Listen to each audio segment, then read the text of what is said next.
भारत के अंदर अगर आप जूम करके दिखाएंगे ना सामने, बिल्कुल जूम करके दिखाएंगे तो बाबा साहब डॉक्टर भीमराव अम्बेडकर साहब की स्टैचू है और उनके हाथों में संविधान है। और ये वो संसद है, कानूनी संसद, जो सबका निर्धारण करेगी। उसके अलावा चाहे मनुस्मृति आ जाए, चाहे अखाड़े आ जाए, चाहे खुद 27 भगवान 9 अवतार धरती पे उतर के आ जाए, अगर भारत के अंदर राज चलेगा तो वो संविधान का चलेगा और किसी का नहीं चलेगा। तो दूसरी बात जो ये पारित करते हैं, देखिए ये बात राहुल गांधी के जो ऑफिशियल प्रवक्ता, आप उनसे बात करें तो बेहतर होगा। क्योंकि मैं उसी दिन, जैसे बाबा साहब डॉक्टर भीमराव अम्बेडकर साहब ने 1956 में बोल दिया था कि मैं पैदा तो हुआ हूँ हिंदू धर्म में, हाँ, पर मैं मरूंगा नहीं। राहुल गांधी आज दे दे, इन्हें पता लग जाएगी कैसे माफ़ी मांगना है। जो अत्याचार से लड़ने की बात करेगा वो धर्म विरोधी होगा। एक लड़की का हाथरस में रेप हो जाता है, उस रेप के समर्थन में अगर राहुल गांधी बोलते तो अपने धर्म से बाहर करोगे। और रही बात धर्म की जो बात है, धर्म का जो ठेका है वो हमने तो नहीं लिया हुआ। हमने तो संविधान की अगर हम बात करेंगे तो संविधान के प्रावधानों की शक्ति लेके उनसे तब हम इस बारे में बात करेंगे। अदरवाइज भारत के अंदर ना मनुस्मृति चलेगी, ना धर्म संसद का कोई भी आदेश चलेगा। अगर यहाँ चलेगा तो सिर्फ कानून का राज चलेगा। नहीं, राहुल गांधी अगर किसी पीड़ित लड़की के साथ खड़े हो जाते जिसका रेप और हत्या होती है, ना, वो साधु संतों का जो रोष है वो इसलिए नहीं है कि राहुल गांधी एक पीड़ित लड़की के पक्ष में खड़े हुए हैं। उनका रोष ये है कि वो एक शेड्यूल्ड कास्ट, एक अनुसूचित जाति की रेप विक्टिम के साथ खड़े हैं। आज वो जैसे आप दिल्ली के अंदर आप बात करिए, दिल्ली के अंदर निर्भया केस हुआ तो सबने स्टेटमेंट दिए। क्या उस स्टेटमेंट में कोई भी धर्म संसद का कोई भी आदेश पारित हुआ कि नहीं कि जो भी इस लड़की के पक्ष में खड़ा होगा उसे हम धर्म से बाहर करेंगे या धर्म से बाहर करेंगे? परंतु राहुल गांधी के मामले में इसलिए होता है क्योंकि राहुल गांधी जो खुल के जो जुर्म की मुखाफलत करते हैं वो उन लोगों की करते हैं जिन्होंने उस रेप विक्टिम को, क्योंकि देखिए धर्म तो ये भी कहता है कि ढोल गवार शूद्र पशु नारी ये सब ताड़न के अधिकारी, और धर्म तो ये भी कहता है कि स्त्री को कोई जाति नहीं होती। अगर मनुस्मृति पढ़े तो जो फीमेल है she will treated as a commodity, उसका कोई इंसान का वो नहीं है।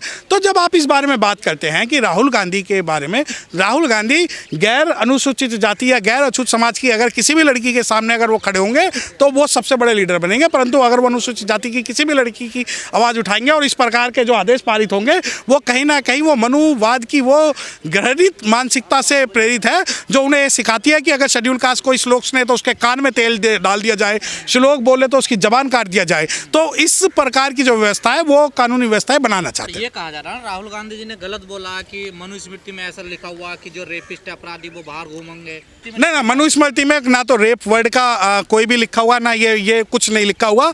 उनके अंदर ये लिखा हुआ है कि अगर महिला जो है वो एक कमोडिटी के जैसी है, उसका कोई अस्तित्व नहीं है और महिलाओं का स्थान जो एक अछूतों जैसा है। अगर वो श्लोक सुनते हैं तो कान में सरिया डाल दे, बोलते हैं तो जबान काट दे। और जो धम्म शासन है जो मनुस्मृति का पार्ट 7 है वो ये इस बारे में बात करता है कि राजा को चाहिए कि जो ब्राह्मण के साथ अलग न्याय करे, क्षत्रिय के साथ अलग न्याय करे, वैश्य के साथ अलग न्याय करे, शूद्र के साथ अलग न्याय करे और अछूत के साथ बिल्कुल अलग न्याय करे। तो जब ये बात वैसे नहीं है, उन्हें दिक्कत इस बात की है कि जो राहुल गांधी हैं वो किसी शेड्यूल्ड कास्ट अछूत जो लड़की है जो रेप विक्टिम है उसके लिए कैसे बोल सकता है? धर्म ये बात इजाजत नहीं देता। तो धर्म संसद में प्रस्ताव पास होते हैं, इनका कोई मायने होते हैं क्या? ना, क्या मायने? मैं सबसे भारत की सबसे बड़ी अदालत में इस बारे में बात कर रहा हूँ।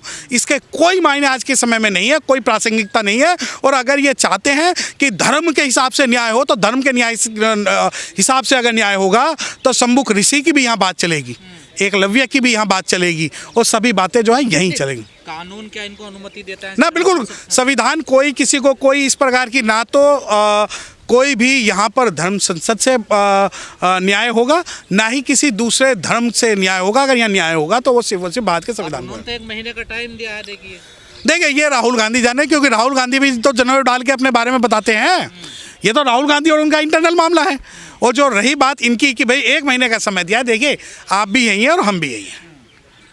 अगर धर्म संसद का रोल होता तो यकीन मानिए जैसे शंभुक ऋषि की हत्या हुई है और एकलव्य का अंगूठा काटा हुआ है, हम लोगों को भी आगे झाड़ू और आगे हंडिया और पीछे झाड़ू लगा दी जाती। तो ये तो शुक्र है भारत के संविधान का और बाबा साहब का, जिन्होंने हमें कम से कम इंसानियत के नाते हमें अधिकार दिया और उन अधिकारों की बदौलत आज हम आपके सामने हैं। तो आम आदमी पार्टी पिछले 10-11 साल के जो उनके वादे थे उन पे खरी उतर नहीं पाई।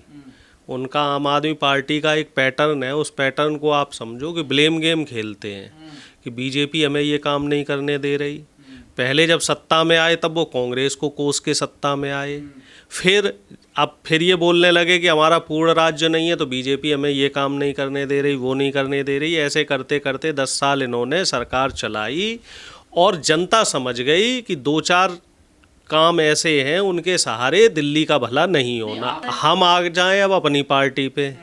तो देखिए, निश्चित तौर पे जो हमें उम्मीद थी कि हमारी 10 से 12 सीटें आनी चाहिए, क्योंकि पिछले 2 चुनाव में हमें एक भी सीट नहीं मिली थी। लेकिन इस बार ऐसा हुआ, जो मेरा अपना आकलन है राजनीति से अलग हटके, कि जनता ने केजरीवाल जी को हराने के लिए वोट दिया और वो वोट जो कैंडिडेट मजबूत दिखा उसको दिया गया।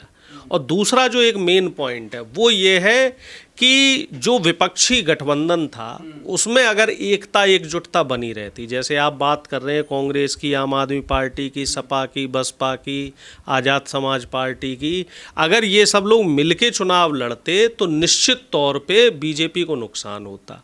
अब वो गठजोड़ क्यों नहीं बन पाया? क्योंकि हरियाणा में भी आम आदमी पार्टी अलग चुनाव लड़ी, तो उस देखा देखी में ये दिल्ली में भी अलग लड़ गए। तो आपने गठबंधन नहीं, हमने करने की पूरी कोशिश करी। ये देखिए मीडिया में ये परसेप्शन बहुत गलत जा रहा है। हमने आम आदमी पार्टी को 6 सीटें ऑफर करी थी और आम आदमी पार्टी ये कह रही थी हमें 10 सीटों से कम पे हम बात नहीं करेंगे। तो इस वजह से वहाँ गठबंधन नहीं हो पाया और निश्चित तौर पे वहाँ हमें नुकसान हुआ। और यहाँ केजरीवाल जी ने पहले बोल दिया कि साहब दिल्ली में हम किसी से गठबंधन नहीं करेंगे। तो दोनों ओवर कॉन्फिडेंस में थे ना? निश्चित तौर पे देखिए, जब आप अलग चुनाव लड़ेंगे और सत्ता के जो केंद्र में लोग बैठे हुए हैं तो वो उसका खामियाजा भुगतना पड़ेगा। आपको विलन बना दिया गया ना कि कांग्रेस बीजेपी की बी टीम बनकर चुनाव लड़ी है। देखिए, ये बहुत अच्छी, ये आपने बहुत अच्छी बात कही। अब वही हमारे समाजवादी पार्टी के साथी या तृणमूल के साथी तब शांत क्यों हो जाते हैं, तब कुछ क्यों नहीं बोलते हैं जब हरियाणा में आम आदमी पार्टी ने हमारे वोटों को नुकसान पहुंचाया, गुजरात में नुकसान पहुंचाया, उत्तराखंड में और गोवा में, ये तमाम जगह आम आदमी पार्टी चुनाव लड़ी, वहाँ पे इन्होंने हमें नुकसान पहुंचाया। और हमने एक जगह कुछ सीटों पे, मेरे ख्याल से 13-14 सीटें रही होंगी जहाँ पे हमने आम आदमी पार्टी को नुकसान पहुंचाया है। इसके लिए पूरा जो इंडिया गठबंधन के जो क्षेत्रीय दल हैं, हमारे जो साथी हैं, वो लोग इस तरीके का जो ब्लेम गेम खेल रहे हैं या दोषारोपण कर रहे हैं, वो कतई ठीक नहीं है। देखिए, हम कोई एनजीओ नहीं चला रहे हैं, हम एक राजनीतिक पार्टी हैं, तो हमें चुनाव लड़ना होगा। अब कल को मान लीजिए, अब ममता बनर्जी जी ने बोल दिया है कि वो बंगाल में अकेले चुनाव लड़ेंगी। अब मान लीजिए तेजस्वी यादव जी आरजेडी वाले जो हमारे बिहार के हैं वो कहेंगे जी हम अकेले चुनाव लड़ेंगे। फिर बोलो अखिलेश भैया बोल दें कि हम यूपी में अकेले चुनाव लड़ेंगे। तो हम लोग क्या करेंगे भाई? हम लोग चुनाव ना लड़ें क्या? राजनीति छोड़ दें? देखिए, गठबंधन धर्म हमसे बढ़िया किसी ने नहीं निभाया। केंद्र में गठबंधन हुआ था श्रीमान जी, हमने हर जगह सीटों पे समझौता किया। दिल्ली में हमने कम सीटों पे चुनाव लड़े, बिहार में कम सीटें ली, यूपी में जहाँ जहाँ भी हुआ हमने कम सीटें ली। क्योंकि हमारा जो मुख्य उद्देश्य था वो था कि बीजेपी को हराना। और दिल्ली में चुनाव क्यों नहीं लड़ पाई कांग्रेस सही से? देखिए, दिल्ली में जो हमारा जनता से संपर्क है, जो एक 10 साल से कनेक्टिविटी टूटी हुई है। हालांकि इस बार हमारे प्रदेश अध्यक्ष ने बहुत मेहनत करी, देवेंद्र जी ने बहुत मेहनत करी, लेकिन जो कनेक्टिविटी हमारी बननी चाहिए थी वो कनेक्टिविटी हमने बनाने में सफल नहीं हो पाए। जो एक संवाद होता है कार्यकर्ता से, जनता से, तो उसके भरोसे पे अभी हम खरे नहीं उतर पाए। और हमें ऐसा लग रहा है कि जो हमारी प्रदेश इकाइयां हैं इनको और मेहनत करने की ज़रूरत है और लगातार ग्राउंड पे रहने की ज़रूरत है। जिस तरीके से इकाई को या फिर सेंटर को? नहीं, प्रदेश इकाई को। देखिए, मेहनत प्रदेश इकाई करेगी। सेंटर का काम होता है कि प्रदेश इकाई को जो मूलभूत सुविधाएं चाहिए वो पहुंचानी। नहीं, मोदी जी जनसभाएं कर रहे हैं गलियों में, राहुल गांधी बीमार पड़े हैं। नहीं, ऐसा नहीं है। राहुल गांधी जी ने भी 10 से ज़्यादा सभाएं करी हैं, प्रधानमंत्री ने भी उतनी सभाएं करी है। सभाओं से काम हो जाएगा? नहीं, बिल्कुल नहीं होगा। बल्कि मैं ये कहता हूँ कि हर विधानसभा पे एक सभा होनी चाहिए थी। मैं पहले भी कह रहा हूँ ना कि जो कनेक्टिविटी हमारी बननी चाहिए थी वो नहीं बनी।